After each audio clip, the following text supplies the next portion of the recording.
There's no way I'm going to become a part of Japanese society until I figure out its two religions, Buddhism and Shinto.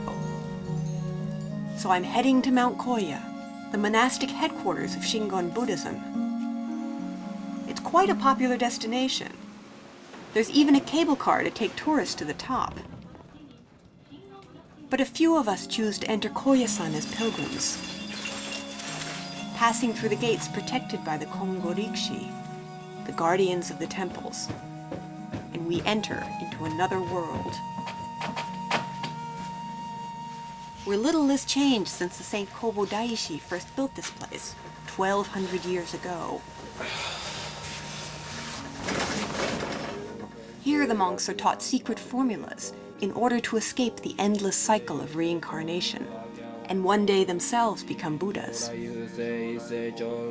But it's not an easy path to take. Life in the monastery is simple and austere. They tell me that it's meant to rid the monks of their desire for worldly pleasures and possessions. All meals are vegetarian.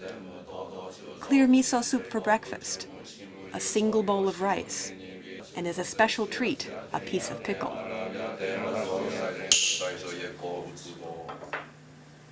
We don't have much time to enjoy the food. The meal lasts just 5 minutes, so I eat as fast as I can. When we're finished, every grain of sacred rice is hunted down, and green tea used to scrub out the empty bowls. Even that doesn't go to waste. Everyone takes a moment to give thanks and tidy up, and then it's back to prayers. Unless you're on kitchen patrol. The monastery can host over 300 pilgrims at a time, a daunting task given the Japanese fondness for tiny bowls. But the chief task of the acolytes is to keep the temple clean. That means wiping every foot of every corridor by hand before the sun comes up each day. It takes hours, even when we all pitch in to help. A little innovation goes a long way. There's only one way out of daily chores. These two monks are in the middle of a special training. They get up at 4 a.m. each day to chant sutras.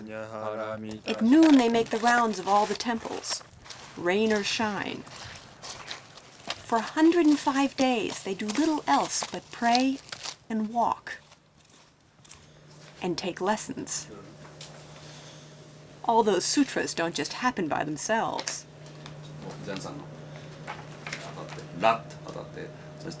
It's not enough to just say the sutras. You have to sing them.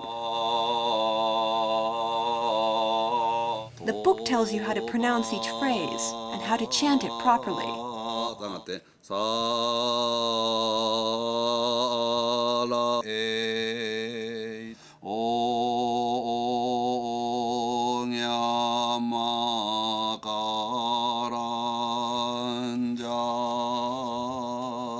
Everything, in fact, except what each passage means.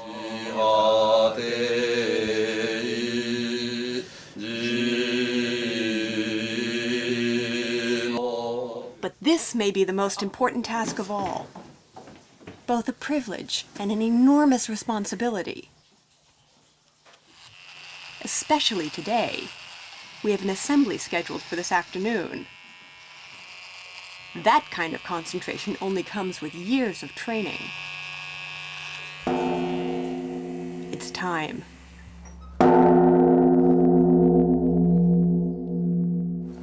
Buddhism began in India and was first introduced to Japan about 1,400 years ago. Back then it was profoundly pessimistic, preaching that all life is suffering, that we must rid ourselves of desire and ego in order to merge with the world as though a drop in the ocean. The Saint Kobo Daishi helped bring Buddhism to the masses and changed it into a more hopeful religion. Kobo preached that we can become Buddha in a single lifetime, provided we follow the correct path, which in this case leads to Kobo Daishi's tomb. It goes straight through Koyasan's famous cemetery. To be buried here means you go directly to the western shore, to paradise.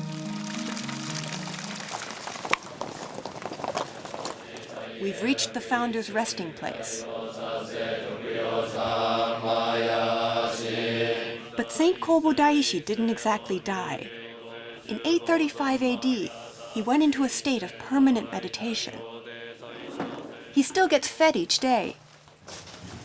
And once a year his clothes are changed because they get worn out from his spiritual wanderings. But life at Koyasan isn't all meditation and prayers. Even within the monastery's sacred halls, the modern world has managed to sneak in. And all those hours of concentration pay off in unexpected ways. Despite some unusual choices, they're still just ordinary kids. Until the 5 a.m. bell.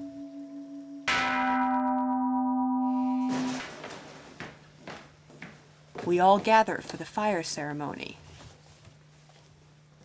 The goma is one of the most sacred rituals at Koyasan. They believe the fire opens up a portal between the monk and the universal mind of Buddha.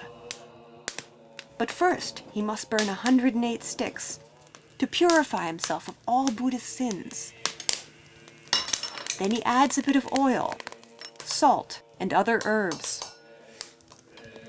If he does it exactly right, then he will be given the power to work miracles, to cure the sick,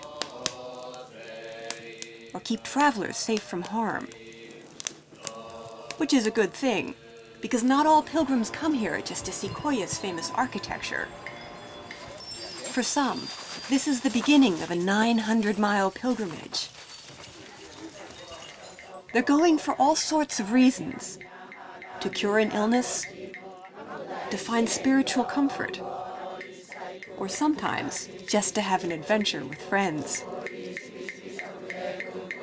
But for all of us, Koyasan is the starting point on a journey to enlightenment. It's a journey that I too am about to begin.